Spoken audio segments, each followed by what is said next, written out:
Our Lord of the Rings statue line continues to develop, and our main goal, as we've expressed numerous times now, is to sort of conclude the Fellowship in a particular line. This is a line where we'll be able to do that first. So while we work on future interpretations of the Hobbits and some of the other characters that we still have left, like Boromir, we're also looking to sort of spice their world with the characters that are really relevant to the Fellowship's story as it moves through the trilogy. One of those characters is Arwen, obviously a very important person as it relates to Aragorn, as well as to the overall Fellowship in maybe a more general way.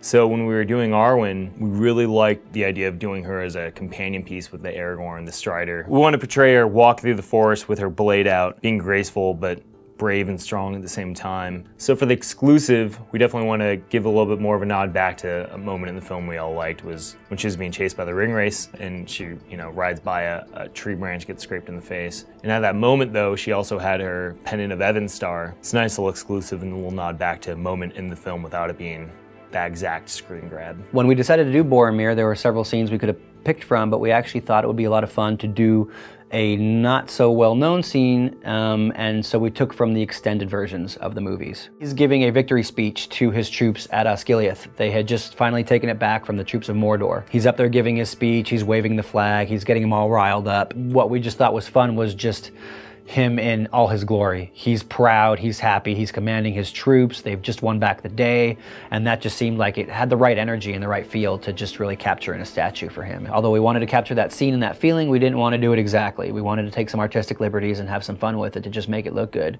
Boromir's exclusive is a swap out arm, and basically he goes from a down kind of stoic pose to an up victory pose. We look forward to further adventuring through the world of Lord of the Rings through our statue line. As we develop the Fellowship in its full 9-character collection, we look forward to being able to also bring in other interesting pieces that we haven't really been able to see or explore in statuary up to this point.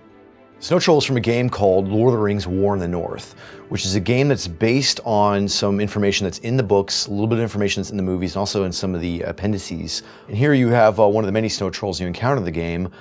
Here he's got hold of one of the player characters, which is a dwarf. You don't quite know what's going to happen there, whether he's going to trying to eat the dwarf, or if the dwarf's going to get the better of him because he's got his axe raised. What makes this Snow Troll different than a cave troll is that he dons a lot of leathers and furs and antlers from various animals and beasts he's killed and eaten. And he's got a hammer that's similar, but a little different than the cave troll. It's a pretty cool design in that way, that it leaves a little bit of the ending of the story to your imagination.